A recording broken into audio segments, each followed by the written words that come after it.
मेरी शादी होने वाली थी, उसका क्या हुआ? अभी कहाँ उस्ताद, अगले साल। कृष्णा पीछे कुछ है, चल देखते हैं। जी उस्ताद।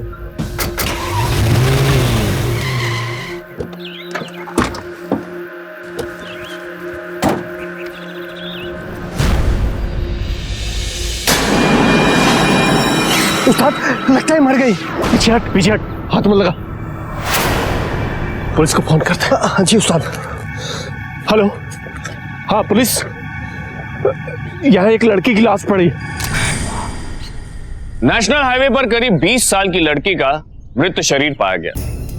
क्या उसका एक्सीडेंट हुआ था या फिर किसी ने ऐसा दिखाने के लिए उसकी हत्या के बाद उसे हाईवे पर छोड़ दिया था? सवाल कई थे, लेकिन इतना तो तय था कि उसकी मौत सामान्य नहीं थी, क्योंकि जिस हालत में वो मिली थी उसे देखकर साफ पता लगता था कि उसकी मौत से पहले उसे बहुत तकलीफ दी गई थी। जिस दिन हाईवे पर लाश मिली, उसके परिवार वालों ने उसी दिन सुबह उसके गुमशुदा होने की रिपोर्ट थाने में दर्ज करवाई थी। लिहाजा पुलिस ने अपनी तफ्तीश सबसे पहले उसके परिवार से शुरू की। क्या आप बता सकते हैं कि आपकी बहन रत्ना हाईवे तक अकेले कैसे पहुंची? पता नहीं सर, हमें तो बस इतना मालूम है कि 4 दिन पहले कॉलेज के लिए निकली थी, फिर वापस नहीं है। आपको यकीन है कि रत्ना ने आत्महत्या की? जी कुछ पता नहीं।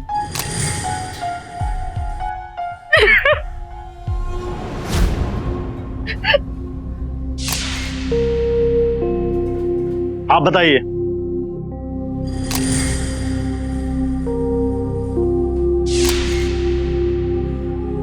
आपको क्या लगता है कि रत्ना की लाश हाईवे पे कैसे मिली? क्या हुआ होगा उसके साथ? कहीं उसका किसी लड़के के साथ कोई चक्कर तो नहीं था जिससे वो मिलने गई हुई हो? और फिर नहीं साहब, हमारी बहन ऐसी नहीं थी, और वैसे भी हमारे खानदान में लड़कियां ये बाहर जाके लड़कों लड़कों से मिलने जैसा काम नहीं करती साहब। वो रत्ना कॉलेज से साहब ऐसे रो रो कर बताया कि तेरे कुछ समझ में नहीं आए, हम बता रहे ना साहब। अच्छा, लेकिन मुझे लगता है कि आपकी भाभी कुछ और ही बताना चाह रही है।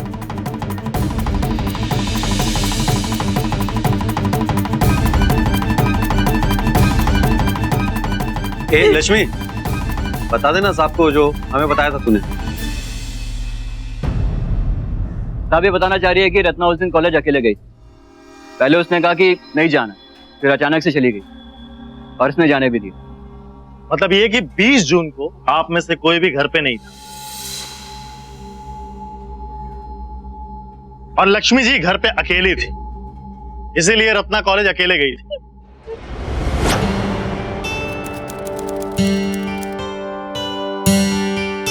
अरे रत्ना, तुम तो अपने भैया को बताई थी कि आज कॉलेज नहीं जाना, कहीं और जा रही हो क्या?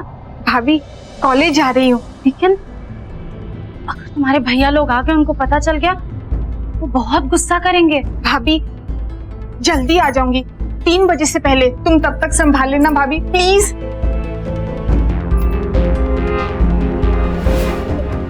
साहब भाभी ने हमें बताया कि रत्ना जिद करके गई और शाम तक रत्ना वापस नहीं आई, तो चंद्रू ने और मैंने दोनों ने पूरे मोहल्ले में उसके कॉलेज जाकर हर जगह उसको ढूंढा, उसके दोस्तों से भी पूछा, पर किसी ने कुछ नहीं बताया, किसी को कुछ पता नहीं था।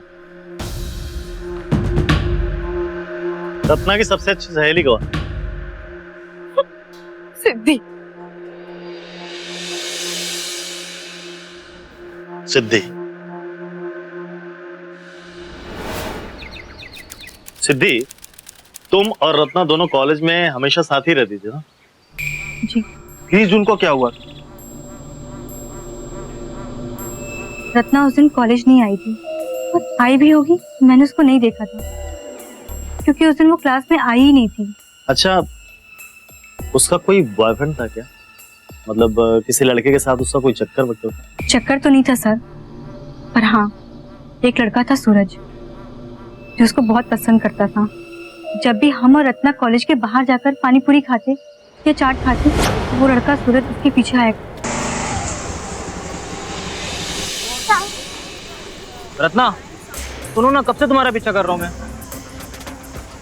एक बार एटलीस्ट ये लेटर तो ले लो, देख तो लो इसमें क्या लिखा हुआ है। सूरज मत आ मेरे पीछे, कहीं मेरे भाइयों ने देख लिया तो वो लोग तुझे बहुत मारेंगे। उनको ये सब बिल्कुल पसंद नहीं है। रुको रत्ना, तुम तो मुझे पसंद करती हो ना, सच्ची बता। एक बार ये लेटर लेके देख तो लो इसमें क्या लिखा हुआ है।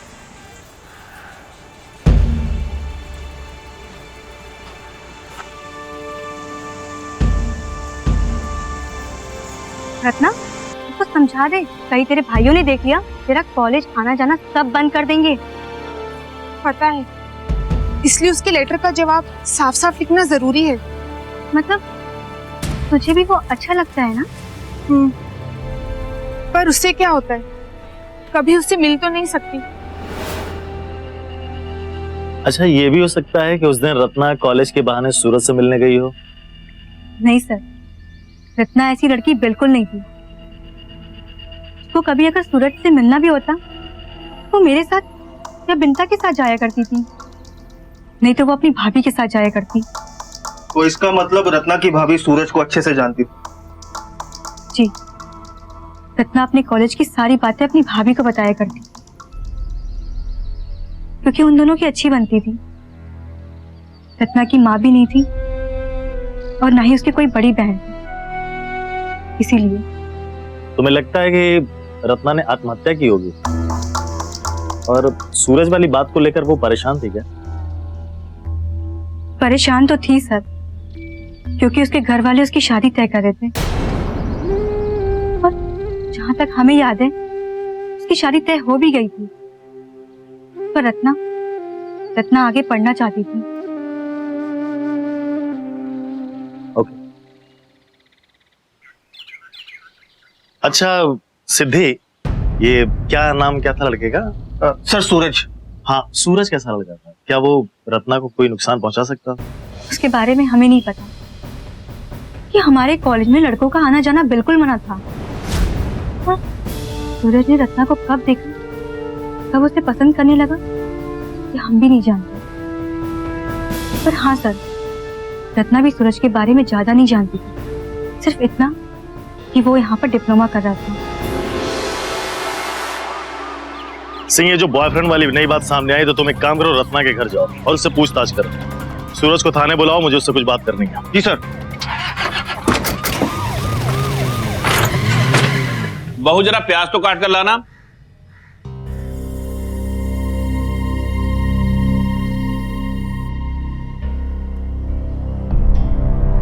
अरे बहू, अरे ध्यान कहाँ है तुम्हारा? क्या हुआ, तबीयत ठीक नहीं है क्या? रत्ना के साथ जो हुआ। क्या है? पिछले 5 दिनों से सुन रहा हूं रत्ना रत्ना लगा रखा है। रत्ना गई, अब वो वापस नहीं आएगी। और तुम नहीं भेजा था उस दिन कॉलेज से? ये रोने का नाटक बंद करो, नहीं तो। ए चंद्रू, इस तरह से बात नहीं कर सकता अपनी भाभी से तू। वो पेट से, इसलिए हर बात का ज्यादा सदमा लग रहा है, और वैसे भी उसकी तबीयत खराब रहती है। तो समझा दो इन्हें कि अपना मुंह बंद रखें और अपने काम से काम रखें। हाँ ठीक है।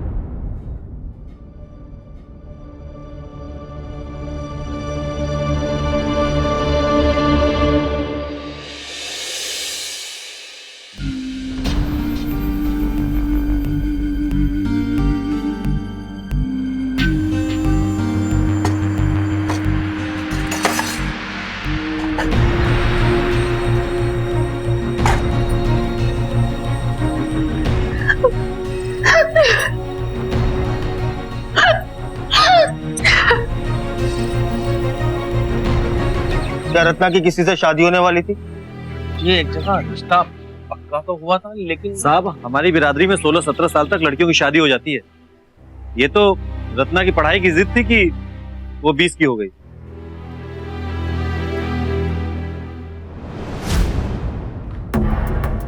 आप बताइए, क्या लगता है आपको? रत्ना ने किसी सूरज नाम के लड़के का जिक्र किया था कभी?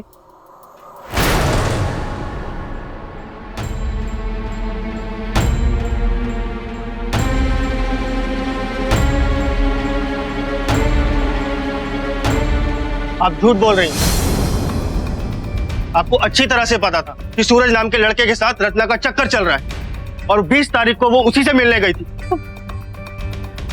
वो मुझे ऐसा कुछ बता कर नहीं गई थी। सच बताइए, क्या रत्ना का सूरज नाम के लड़के के साथ चक्कर था? ए लक्ष्मी, जा चाय लेके आ साहब लोगों के लिए।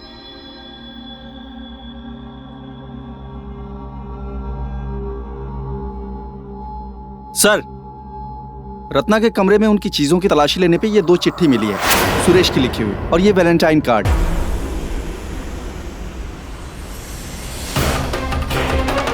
सबूत तो आप लोगों के घर में ही मौजूद है कि रत्ना और सूरज एक दूसरे को पसंद करते थे, वरना रत्ना सूरज की चिट्ठियां संभाल के क्यों रखती? चिट्ठी तो कोई भी दे सकता है।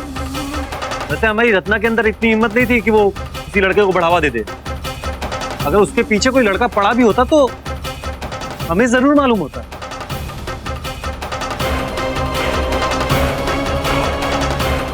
ठीक, चाय। देखिए, कभी आपने रत्ना के पास ये चिट्ठी और कार्ड देखे थे?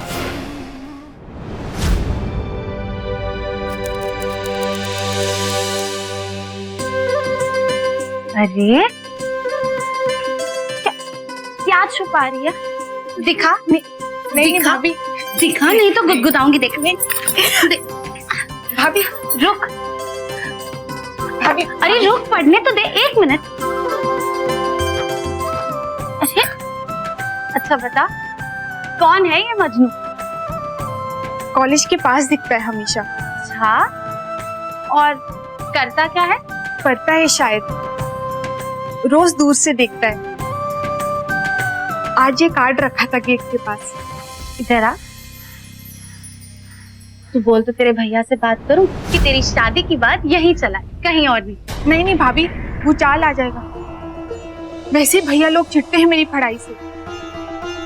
उन्हें पता चल गया तो मेरा कॉलेज आना जाना बंद करवा देंगे।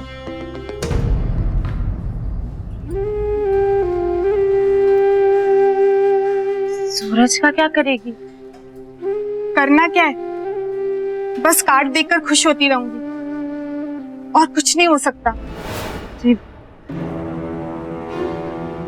नहीं, मैं इन चिट्ठियों के बारे में कुछ नहीं जानती।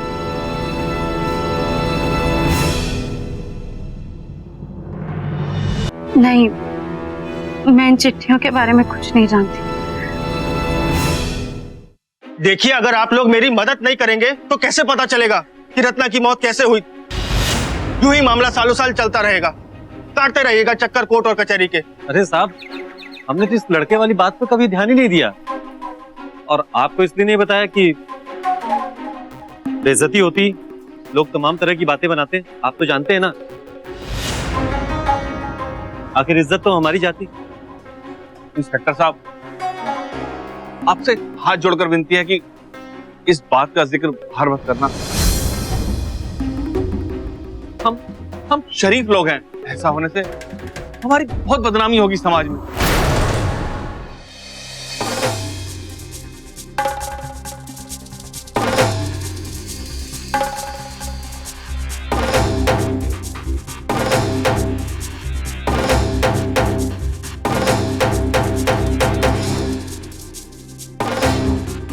चंद्रू, बाबूजी को बस स्टैंड तक छोड़ कर आ।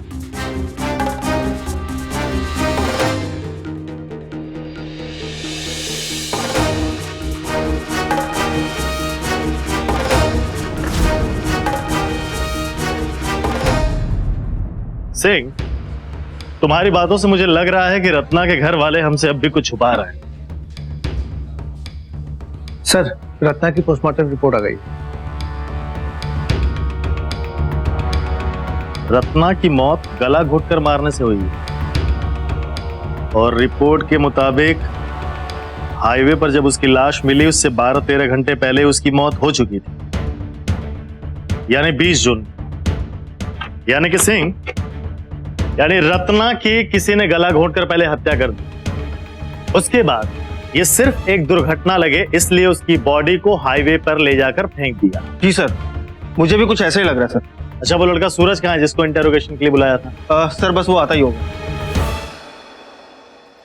तुम 20 जून वाली फाइल लेके आओ। पोस्टमार्टम की रिपोर्ट के बाद मामला साफ लगने लगा। इंस्पेक्टर विक्रम का शक सही निकला था कि रत्ना को मारा गया था। उसकी मौत खुदकुशी करने से या किसी एक्सीडेंट में नहीं हुई थी। रत्ना के भाइयों के मुताबिक इसमें सूरज का हाथ हो सकता है, लेकिन सूरज रत्ना को क्यों मारेगा जब वो उससे चाहता था? या फिर कहीं सूरज के अलावा भी कोई था जिस पर अभी तक किसी का ध्यान नहीं गया? पुलिस को उम्मीद थी कि सूरज इस केस की अहम कड़ी था। रत्ना की मौत का शक सबसे ज्यादा तेरे ऊपर था, इसलिए जो कुछ कहना सोच समझ कर कहना। सर मैंने रत्ना को नहीं मारा सर, भला मैं क्यों उसे मारूंगा सर? लेकिन रत्ना की मौत जिस दिन हुई थी उस दिन वो घर से तुमसे मिलने के लिए निकली थी और उसी दिन से तुम भी फरार है ना? सर जब मुझे पता चला कि रत्ना की अचानक मौत हो गई है और पास के हालत में उसकी लाश मिली है सर, तो मैं बहुत घबरा गया था। मुझे लगा अब सब लोग मुझे ही ढूंढेंगे और फंसा देंगे। सब कौन? तो उसके तीनों भाई, वो तीनों बहुत खतरनाक है सर। रत्ना भी उनसे बहुत डरती थी। एक बार उन्होंने मुझे उसके कॉलेज के पास देखा तो बहुत मारा था।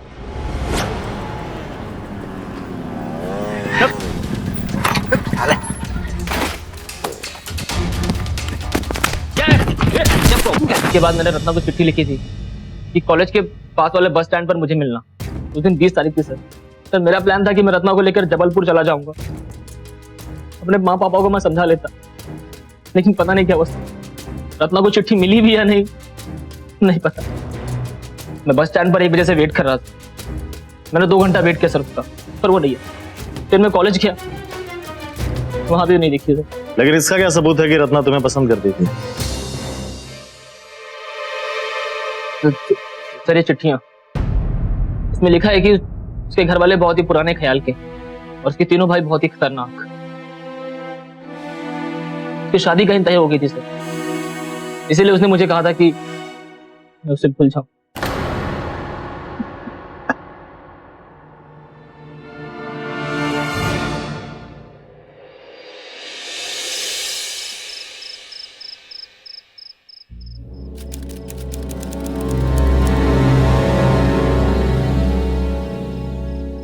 ले दूध। जी नहीं, मुझे नहीं पीना। दूध पीने से चक्कर सा आता है। ये दूध तेरे लिए नहीं, मेरे बच्चे के लिए। ले।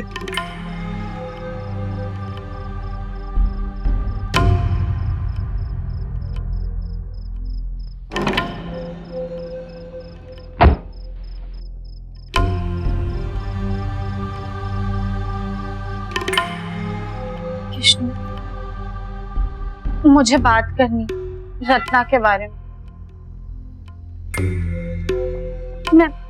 मैं ये बात अब और अपने अंदर नहीं रख सकती। क्या?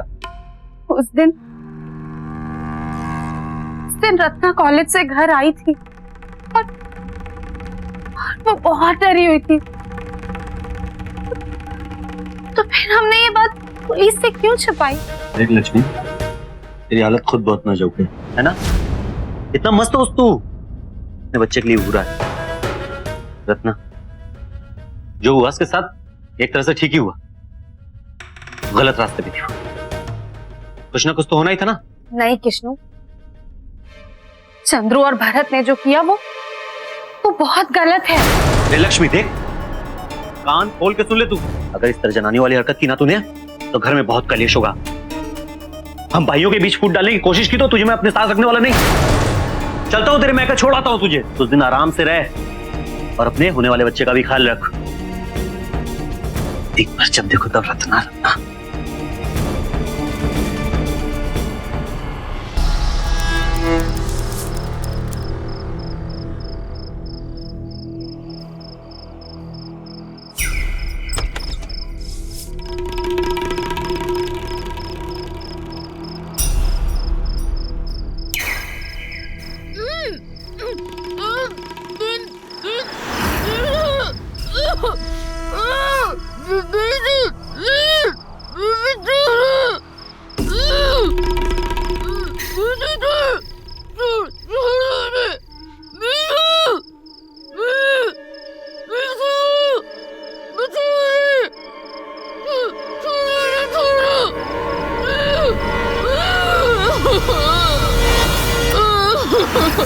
तो क्या सूरज सच कह रहा था?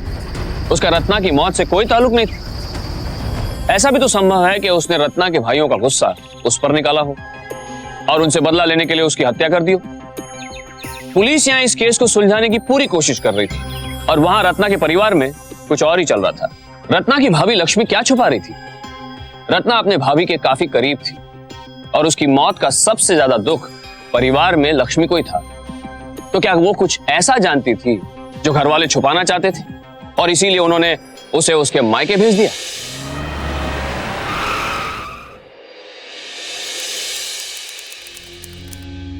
कृष्णु ठीक ही तो कह रहा है। तो क्या तुम अपने देवरों के नाम पुलिस को बता दोगी, उन्हें जेल भिजवा दोगी और तुम्हारा पति ये करने देगा? वो तुम्हें छोड़ देगा। बेटा, समझदारी इसी में है कि तुम अपना मुंह बंद रखो। और तुम्हारा पति तो वहां पर था नहीं, उसकी तो कोई गलती है नहीं, फिर तुम इन सब के बीच में क्यों पड़ रही हो? लेकिन माँ, मैंने वहां जो देखा, इसके बाद मैं उन लोगों के साथ एक छत के नीचे नहीं रह सकती हूँ। मुझे बार बार रत्ना के बारे में बुरे बुरे ख्याल आते हैं। कोई नहीं, धीरे धीरे सब ठीक हो जाएगा। एक बार बच्चा आ जाने दे, फिर तुम और कृष्णु उन लोगों से अलग हो जाना। बेटा, अभी घर जा।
आज रात के खाने में कुछ अच्छा बनाना। मैं बाजार जाकर कुछ मसालेदार लेकर आता हूँ। ये रोज रोज मातम का खाना खाकर हाथना बिगड़ गया, वो भी उस बेशर्म रत्ना का। मैं सब जानती हूँ। तुमने और भरत ने जो किया है, मैंने सब कुछ देखा। उस रात तुम दोनों ने मिलकर रत्ना को मार डाला था। मैं चुप रहने वाली नहीं हूँ, सब कुछ बता दूंगी, पुलिस को भी और तुम्हारे भैया को भी। अगर टक्कर करने की कोशिश की ना, तो तेरा भी वही हाल होगा जो रत्ना का हुआ, समझी? कृष्णु की धमकी मत दे, डरता नहीं मैं कृष्णु से। क्या बोल दो उससे जो बोलना है।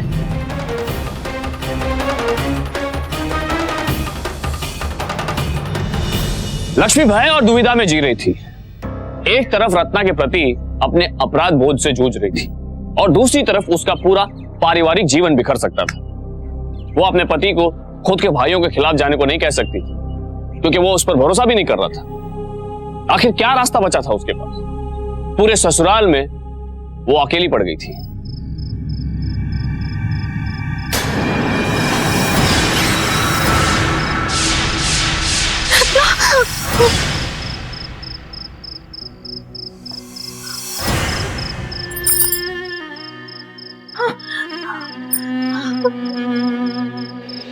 देखो भाई, तुम्हारी बीवी हमें धमकी दे रही है कि पुलिस में हमारा नाम दे देगी और तुम कुछ कर नहीं हो, शांति से बैठे हुए हो। मैंने उसे समझा दिया अच्छे तरीके से, कुछ नहीं बोलेगी वो। अरे कैसे नहीं बोलेगी भाई, उसने आज ही हमको धमकी दी है। अच्छा, काका वो छोड़ो, एक बात जान लो, तुम्हारी बीवी बहुत सिरफिरी है, उसका कोई भरोसा नहीं है। तुमको क्या है, ये तो बच जाएंगे, हैं? फंसेंगे हम। कैसे उसने इनको देखा नहीं है? ये तो बोल कर आए थे ना कि हम वो जबलपुर जा रहे हैं। उसने मुझे नहीं देखा, तुम दोनों को देखा। क्यों? क्योंकि गलती तेरी है चंद्रू। तुमने उसके दूध में नशे का पाउडर मिलाया ही नहीं होगा। वाह वाह, हम भुगते हैं, सारी गलती हमारी है और इनकी कोई गलती नहीं है। सही बात है, हमारी गलती है क्योंकि इनकी मुमताज महल की हमने सेवा नहीं की, दूध नहीं पिलाया उन्हें और इनकी कोई गलती नहीं है। एक बंडल सा प्लान बनाए और अपने जबलपुर निकल लिए और अपनी बीवी को संभाल नहीं पा रहे। वाह, बहुत अच्छा भैया, बहुत अच्छा बात की है। एक बात बताइए, रामचरण सेठ से रत्ना के लिए पैसा लिया तुमने? हाँ। अरे छोड़ो, उसका शादी का बात पक्का किया तुमने और हमारी गलती बता रहे हैं। और रत्ना को घर से बाहर जाने दिया तुम्हारी बीवी ने उर्लौंडे से मिलने के लिए। तो गलती किसकी? हमारी। सारी गलती आपकी। ठीक है, गलती हमारी है ना, तो इसको सुधारेंगे अभी हम ही। बस थोड़ा रुक जाओ, मेरा बच्चा आ जाने दो, फिर इस लक्ष्मी से भी निपट लेंगे। अरे कैसे निपट लेंगे भैया? कहीं वो पहले जाकर पुलिस के सामने मुंह खोल दी तब? मुंह तो तब खोलेगी ना जब यहां से बाहर निकलेगी। 24 घंटे उस पर नजर रखो।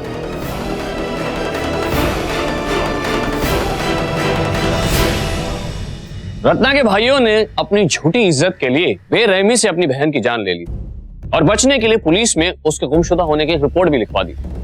इससे साफ जाहिर होता है कि इनमें आपराधिक मानसिकता पहले से ही मौजूद थी, यानी क्रिमिनल टेंडेंसी। लक्ष्मी को लग रहा था कि उसका पति इसमें शामिल नहीं है, लेकिन अब उस पर क्या बीतने वाली थी?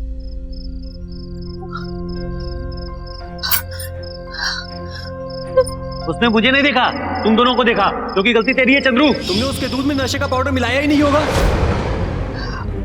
रामचरण सेठ से रत्ना के लिए पैसा लिया तुमने, उसका शादी का बात पक्का किया तुमने और हमारी गलती बता रहे हैं। गलती हमारी है ना, तो इसको सुधारेंगे अभी हम ही। मेरा बच्चा आ जाने दो, फिर इस लक्ष्मी से भी निपट लेंगे।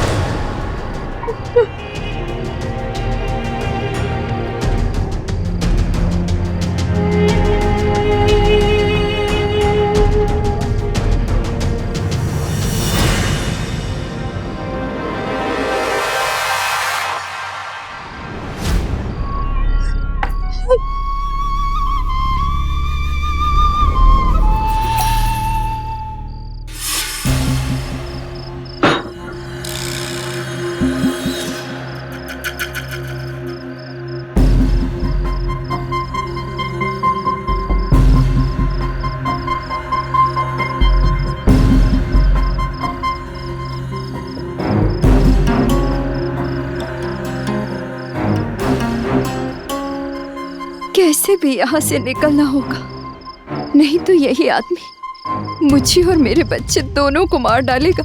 इन सबसे खतरनाक तो यही है, पर मैं कहाँ जाऊँ, कहाँ छिप सकती हूँ इससे?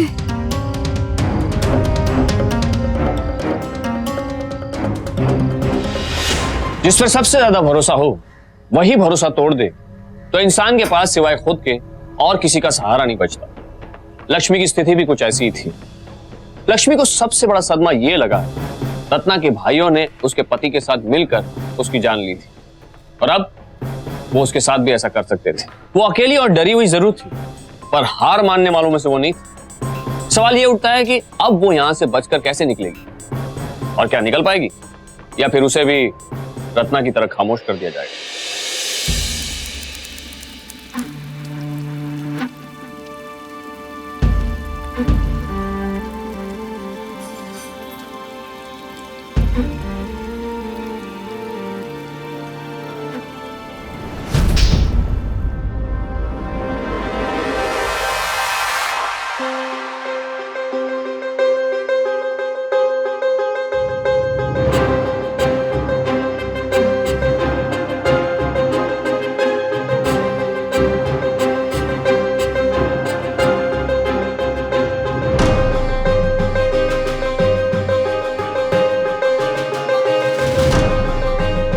क्योंकि गलती तेरी है चंद्रू। तुमने उसके दूध में नशे का पाउडर मिलाया ही नहीं होगा।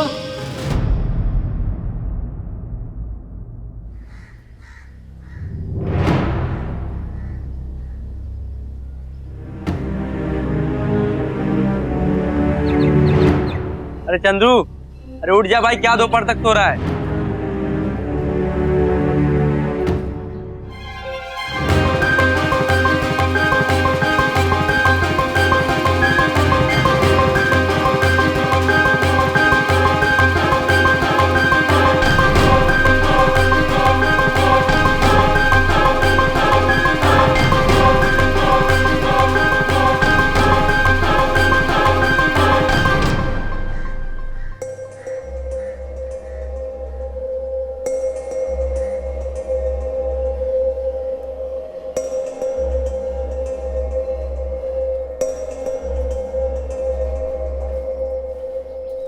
चंद्रू, ये चाय, नहाने का पानी गरमा दूं क्या? हाँ ठीक है, घुमा दो।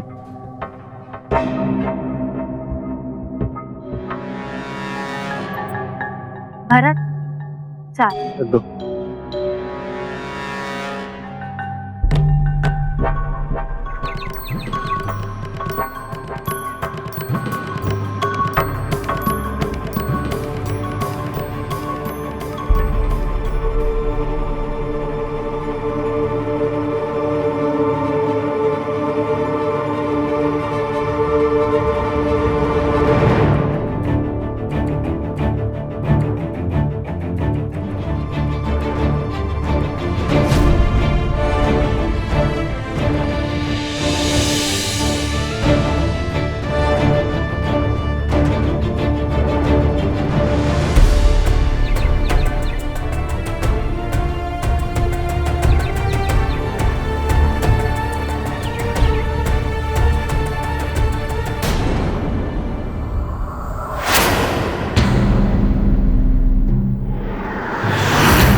चाय और बिस्किट भी लेके आओ। लीजिए, पानी पी लीजिए। आपको घबराने की बिल्कुल जरूरत नहीं है। आप यहाँ पे पूरी तरह से सुरक्षित हैं। पानी पी। आप बेझिझक होकर अपना बयान दीजिए, लेकिन उससे पहले आपको एक फॉर्म पे साइन करना होगा, या फिर आप अंगूठा भी लगा सकते हैं। लीजिए, उसके बाद हम आपका बयान रिकॉर्ड करेंगे। हमें पहले ही पता था कि आप हमसे कुछ बताना चाहती हैं, लेकिन छुपा रही। अब बताइए, 20 जून की रात को क्या हुआ? उस रात मैं कमरे में अकेली थी। मेरे पति ने मुझसे कहा था कि वो जबलपुर जा रहे, अगले दिन लौटेंगे। रात में जब मैं पानी पीने के लिए जगी तो तब मैंने देखा कि आंगन की बत्ती जल रही। मैं बत्ती बुझा ही रही थी कि बगल वाले कमरे से दरवाजा खड़कने की आवाजें आई और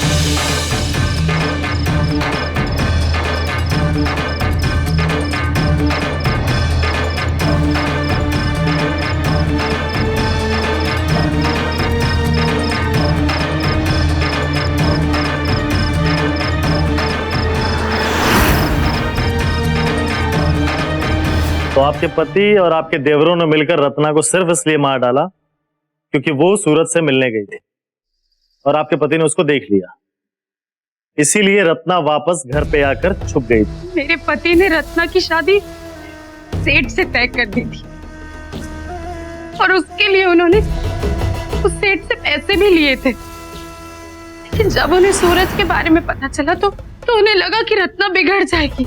अगर वो सचमुच सूरज के साथ भाग गई तो पूरे परिवार की बदनामी होगी। मुझे लगा था मेरे पति सब में शामिल नहीं है और अगर उस रात में मैं उन तीनों की बातें नहीं सुनती, मुझे आज भी यही लग रहा होता और एक दिन शायद वो मुझे भी मार डाले और मेरे इस बच्चे को भी।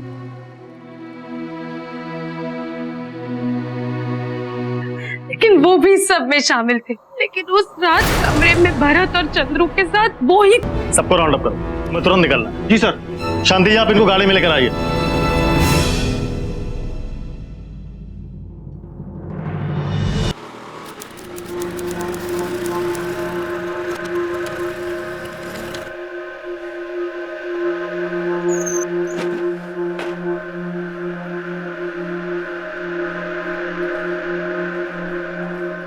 क्या हो गया इन दोनों को? अरे लक्ष्मी, एक गिलास पानी ला और गरम चाय भी।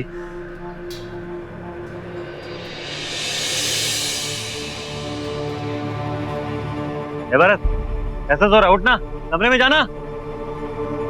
चंद्रू उठ जा, शाम तक सोएगा क्या? नालायक, कोई काम नहीं।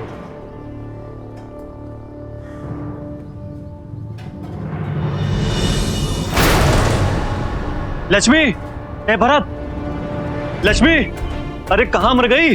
कहां मर गई ये लक्ष्मी? लक्ष्मी,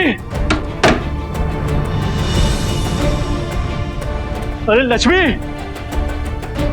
अरे चंद्रू, अरे चंद्रू, ए चंद्रू, भाभी कहां है तेरी? भाभी कहां है तेरी? अरे भाभी कहां है? ए भरत, भरत, अभी उठ, भाभी कहां है तेरी? क्या भाभी कहाँ है? अरे वो पानी गर्म कर रही है। अरे पानी गर्म करने नहीं गई बेवकूफ, अरे भाग गई, ताला तोड़ गए, गई पुलिस के पास हो।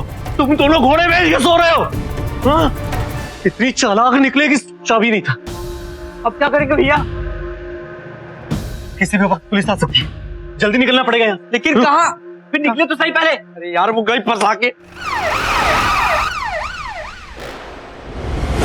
भैया, अरे कहाँ जाएंगे भैया? क्या कर रहे हो? चलो चलो मेरे, चल। अरे पुलिस, भाग भाग।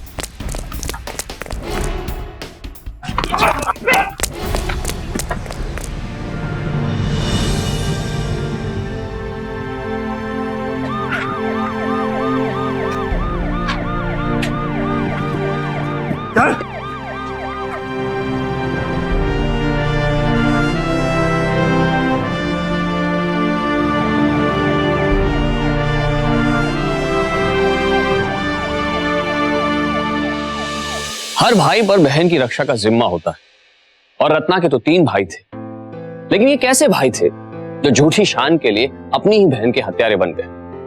और ये कैसी इज्जत थी जो बहन से बड़ी हो गई? किसी से प्यार करना क्या इतना गलत है कि उससे जीने का हक ही छीन लिया जाए, वो भी अपने ही परिवार के हाथों? अफसोस कि आज भी इस समाज के चेहरे पर ऑनर किलिंग एक ऐसा बदनुमा दाग है जो किसी भी तरह से सही नहीं करा जा सकता। रत्ना के तीनों भाइयों को 302 के तहत हत्या के अपराध में उम्र कैद की सजा सुनाई गई। निर्दोष रत्ना मर चुकी थी और इन हैवान भाइयों का रिश्ता भी, लेकिन भाभी ने अपना रिश्ता निभाया। हम सलाम करते हैं रत्ना की भाभी लक्ष्मी को, जिसने इतना साहस दिखाया, इतनी हिम्मत की।